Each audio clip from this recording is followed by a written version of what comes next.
Fellow Zimbabweans, let me hasten to say I've taken a lot of time to assess the environment in the country and to have a first-hand account and on-spot assessment and check of our political and humanitarian situation. Over the past few days, I've visited hospitals and clinics.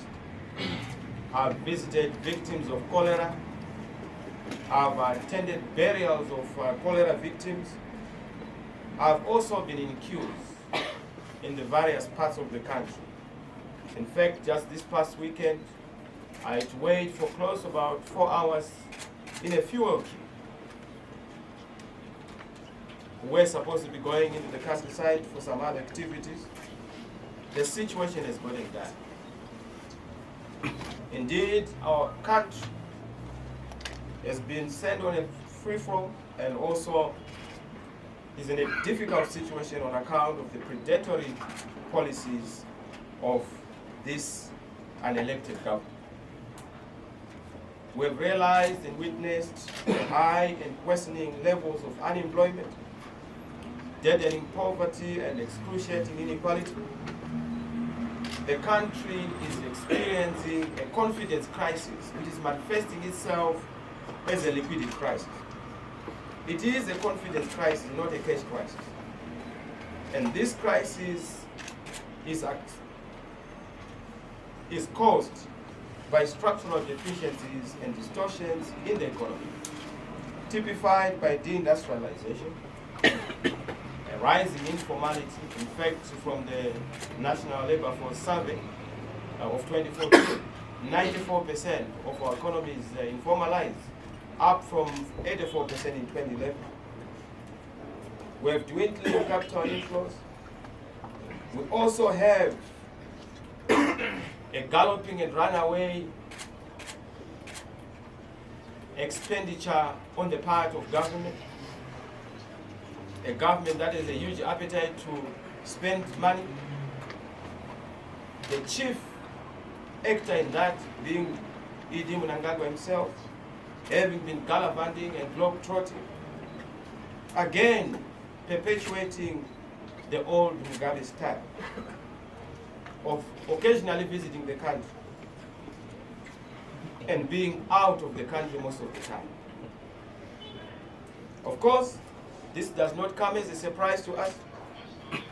I've always indicated that an illegitimate government is always clueless, and a clueless government is not able to provide solutions.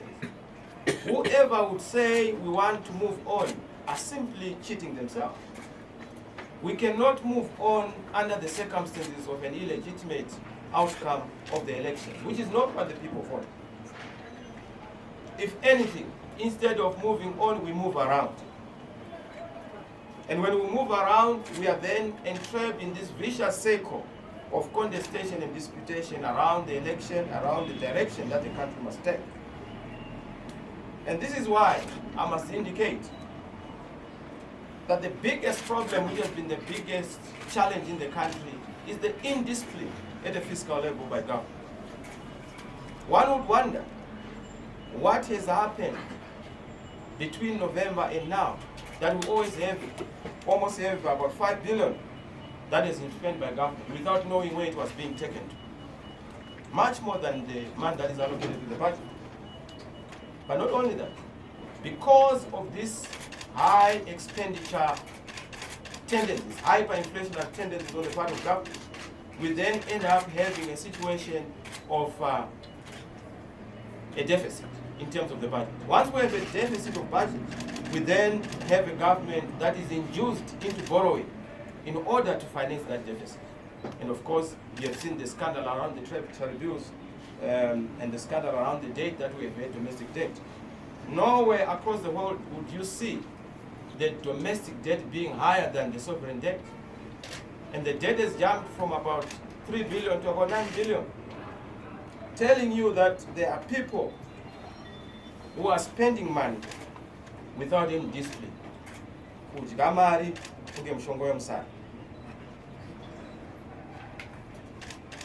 Let me turn to the economy. I fully understand the pain that Zimbabweans have. I feel it every day. I associate with it every day. I get phoned almost on a daily basis with women, men, parents, asking for assistance, asking for the way forward, asking for the answers. I was beginning to wonder why they were calling me, but I then discovered that they only are expecting solutions from the person they voted for.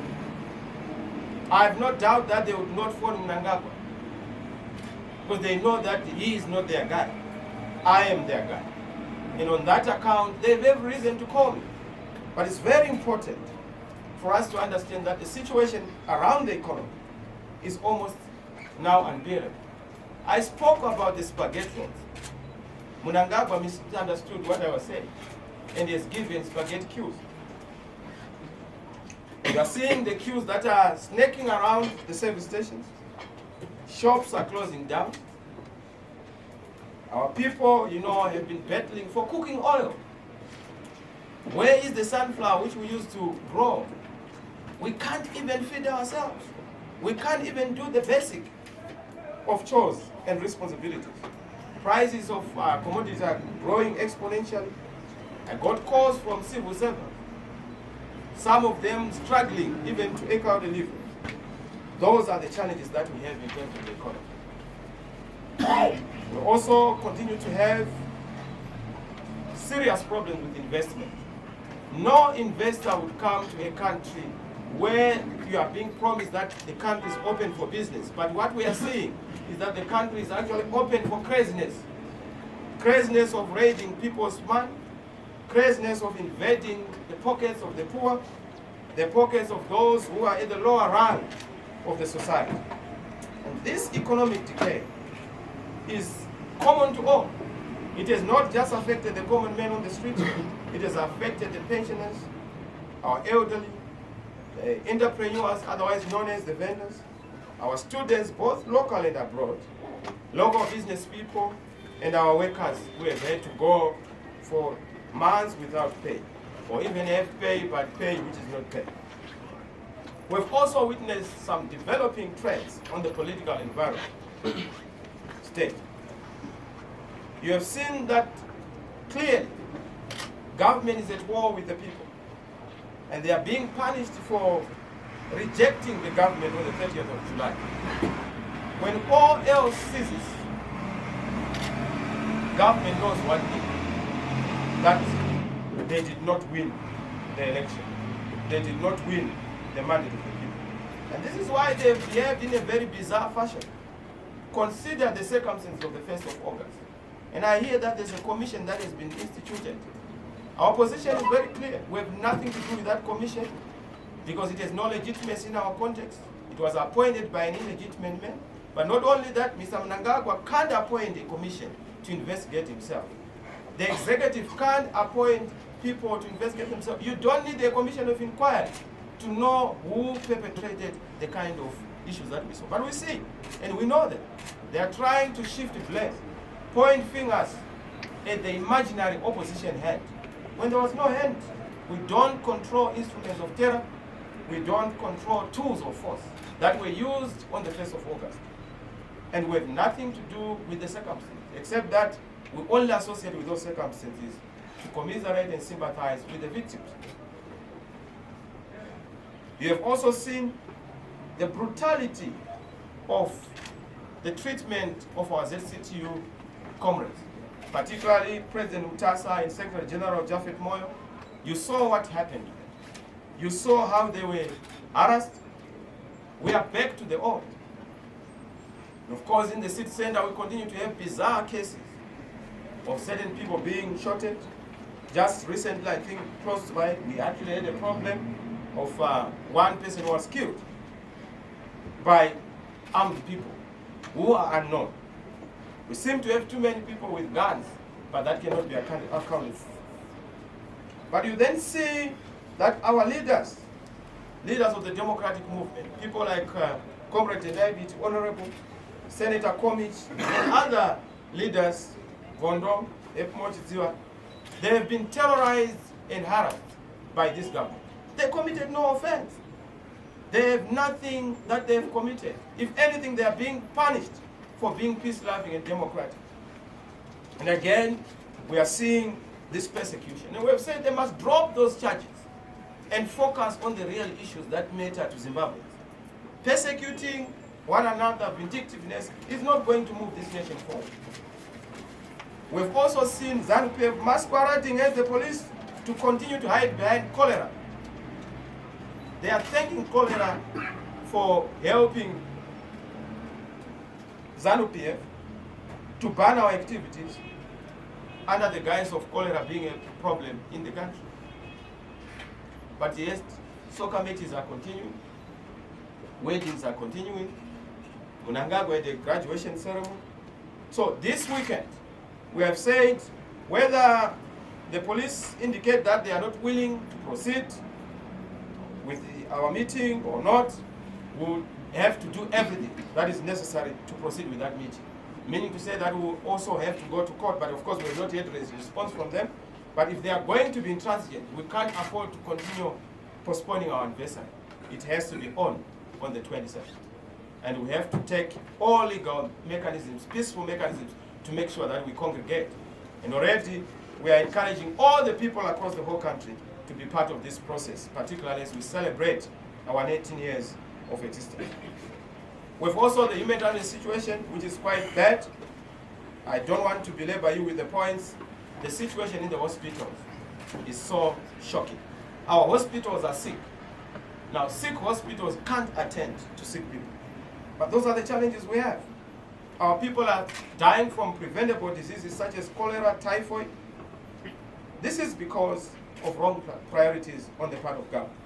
I've told you about the circumstances of the 2% that has been levied onto the people. It is unwanted. It is raiding the people's money. We want that money to be retained, because those transactions are supposed to be reversed and people being given their money back. That is what we are insisting, because it suffocates the poor, it's anti-poor, it also goes against the banking and inclusive banking that we want to see. So men would say, Mr. Chamisa, what are you saying to Zimbabwe? I'm saying to our teachers and our nurses, our doctors, our soldiers, the police, prison service officers, intelligence officers, our drivers, gardeners, cooks, workers in general, the time has come. The time has come for us to reflect on our circumstances and then begin to find common solutions to our common problems. How do we find common solutions to our common problems? We've already said there are concrete steps that must be taken to resolve issues in this country so that we are able to reverse the people's stolen victory and your stolen victory. We are clear about the path and formula that this country must take to extricate itself from the current hardships. We've said the first thing is for this nation to go on a path of a political dialogue. But political dialogue not for purposes of a GNU, but political dialogue for purposes of making sure that we deal with issues that are pertinent to the nation. And we have identified 5 critical issues that must be dealt with. Those issues are to do with resolving the fundamental issue. And I must say this to the nation. Before the death of President Tsvangirai, there was a unanimous agreement with our colleagues from across the political divide in Zambia. There were veterans who were discussing with President Tsvangirai. Mr. Matema Danda would know this, and Mr. Chamba would know this, that there was going to be an arrangement of a transitional authority after dealing with our common man, Mr. Mugabe. Because we had problems with the big men, both from ZANU-PF and from the MDC side. But what then happened is that they reneged on that promise and then chose the path of elections without a transitional authority. So we are saying, as far as we are concerned, to reclaim the victory of the people on the 30th of July and to reverse the coup against the people's will on the 30th of July, let us go back on a path to legitimacy. And we've identified a 5-point plan to be dealing with those issues. Number 1, let us have a return to legitimacy in this country. How do we return to legitimacy? We return to legitimacy by respecting the voice of the people and the will of the people. People can't vote and their vote being disregarded or negated. We want the will of the people to be respected. And that is this discussion point number one. How do we resolve illegitimacy? How do we cure the illegitimacy of the current regime? Number two, we want to undertake comprehensive reforms in this country. Comprehensive electoral reforms, media reforms, political reforms, and also constitutional and legal reforms that are going to usher in a new dispensation, not a promise or a slogan of a new dispensation. We don't want retreat. We want deliverables on the comprehensive reforms. Number three is nation building and peace building. For us to be able to achieve this, we need a comprehensive agenda to heal our wounds and to heal the past commissions and omissions in a transparent manner, in a non-vindictive manner, but in a non-retributive manner, rehabilitating people and also restoring them in a big manner. For us to be able to do that, we're not going to accept a top-down approach.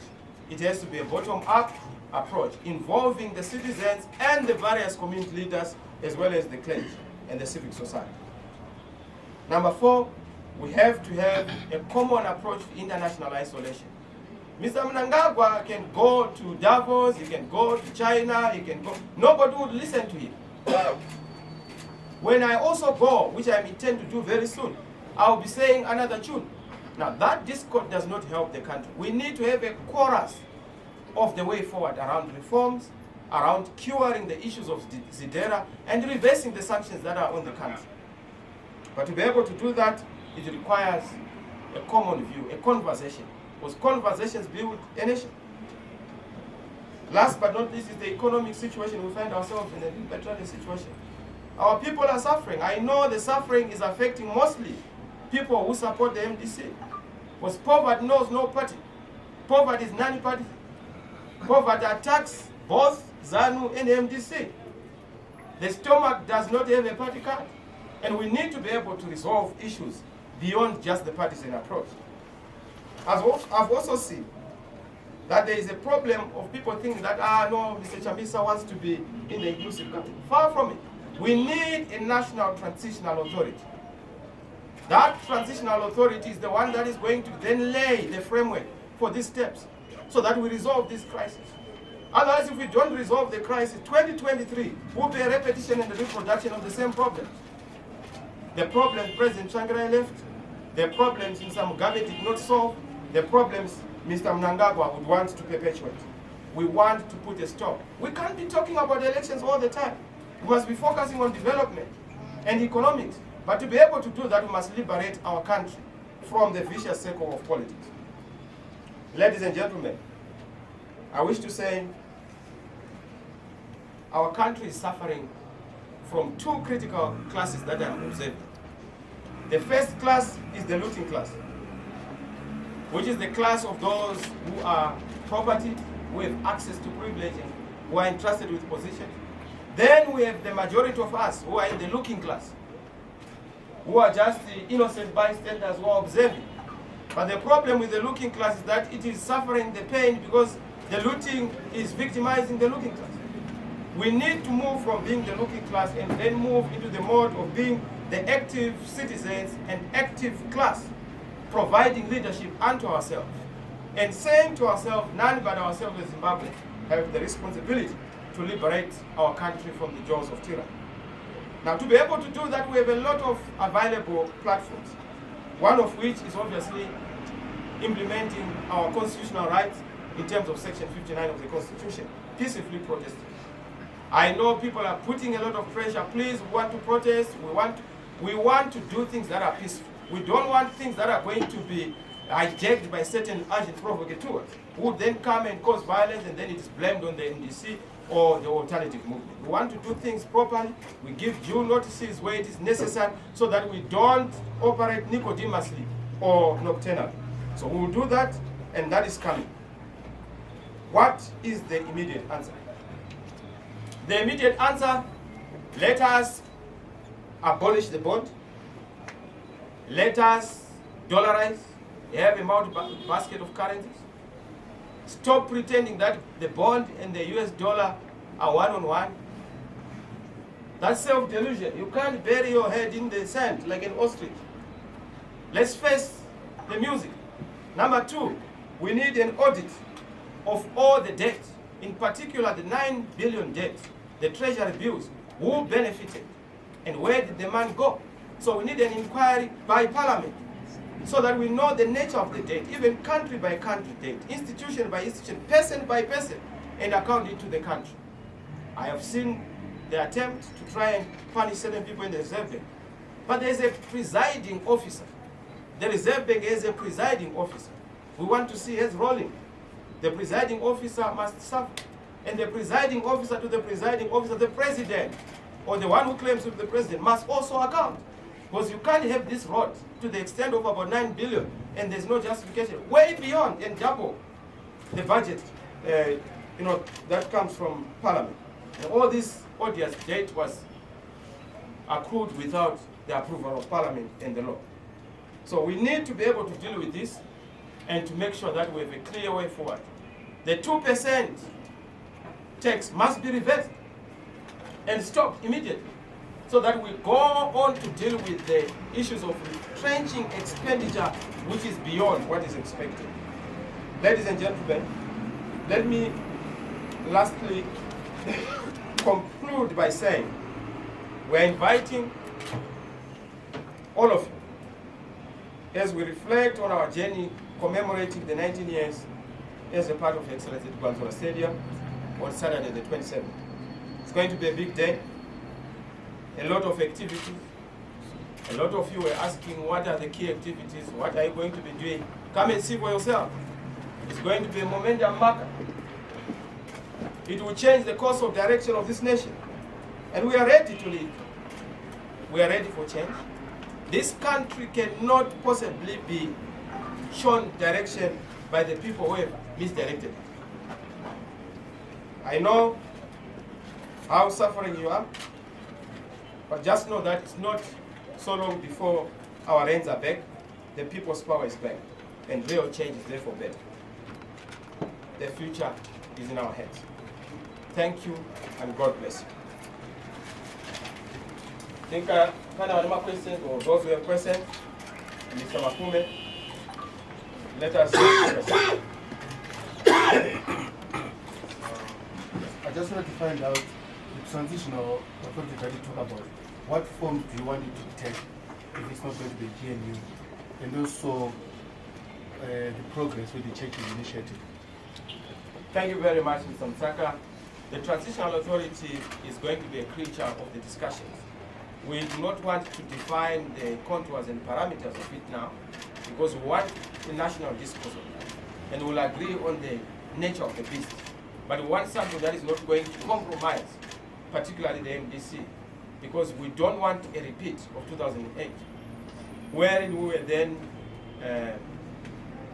used to chlorinate the infected. We do not want a repeat of 2008. Once bitten, twice shy. We need to be very clear that the agenda is not about power. The agenda is not about positions. The agenda is about answers to the people of Zimbabwe. And we need permanent answers to resolve the national question, which I have already articulated. Second issue is to do with the church. There is nothing much. The churches, yes, were the meeting. We told them what our parameters are. They have not gotten back to us in terms of what they're saying. We are very clear about the parameters of our debate and discussion. And we are ready to discuss, but we are not ready to be forced into some kind of legitimizing the illegitimate. In fact, we will ultimately discuss and resolve our national issues as a country. But there has not been any appetite from Mr. Mnangagwa to discuss. He seems to want to discuss with the international community, not realizing that the local community is more important to discuss with, as much as the international community is also important. Thank you. Privilege. I'm glad I don't see any questions mean to say that we are very clear on the issue. On a different note, we are here going towards 2023, another election time. And this past election, there were issues around reforms, and the noise about reforms was only, up towards the election day. Now legislators are in parliament and the time is now. What is the agenda that you have as a party in terms of ensuring that those reforms are done now before you get to the next election? Well, it's not just the next election. We have told you of our 5-point plan. This 5-point plan has to be implemented immediately because it also entails 2018. Before we even go to 2023, we need to resolve 2018. Now, we can't have a 2023 without a resolution of a 2018. The people voted, and that people's vote must be honored and respected. And you will see the program we are going to roll out is a program to respond to that. So yes, 2023 will come, 2020 will come, but it has to come under a framework of reforms. And I'm glad that the international community do appreciate our position on the comprehensive electoral reforms, political reforms, and also constitutional reforms that are able to move the process forward. Far from the so-called, putting lipstick on a frog, wherein I'm being invited to be in parliament. I've told Mr. Mnangagwa that if he wants to create the position of an opposition leader, it's fine. He must create his own position. Because he's the one who is the opposition when we look at what the people voted for. He must allow me to take up the position that the people voted me to take up.